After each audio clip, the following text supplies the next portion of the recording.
Təbii fəlakət baş verəndən sonra Gürcüstanda yaşayan fəal Azərbaycanlı gənclər sosial şəbəkədə yardım kampaniyası başlayıblar.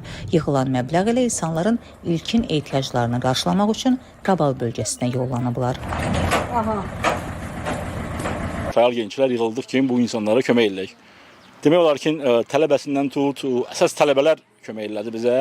Gecə-gündüz barda işləyən tələbələr belə pul göndərərək bəlli bir məbləğ əldə etdik və ərzaq aldıq, su aldıq. Çünki insanların suları yoxdur, içməli suları yoxdur, ərzaqları yoxdur və gəldik ki, bunu təşkilatlandırıb insanlara kömək edək. 50-dən çox ailəyə yardım edirik və az da olsa 1-2 günlük bu krizdən çıxmaq üçün kömək olmaya cəhd edirik biz sadəcə. Gəncəli kəndinə ən çox ziyan dəyib. Bax, kimsinin çəpərini uçurdu, kimsinin evinə doldu, kimsinin yox, heç bir şey, kiminin toyuğunu apardı, cüvəsini apardı, mal qarasını apardı, getdi. Evə girməyə imkan yoxdur. Hamısı selin, suyun, lilin altında qaldı, məsəl üçün.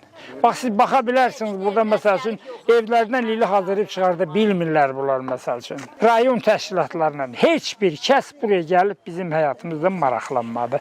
Ancaq ictimai bu kanallar, informasiya kanalları, bunlar gəlib eləcə dərdimizi, sirimizi bilmək üçün necə onlar məlumat apardılar, getdilər. Artıq heç bir şey yoxdur. Qapıya tökülürlər, valla.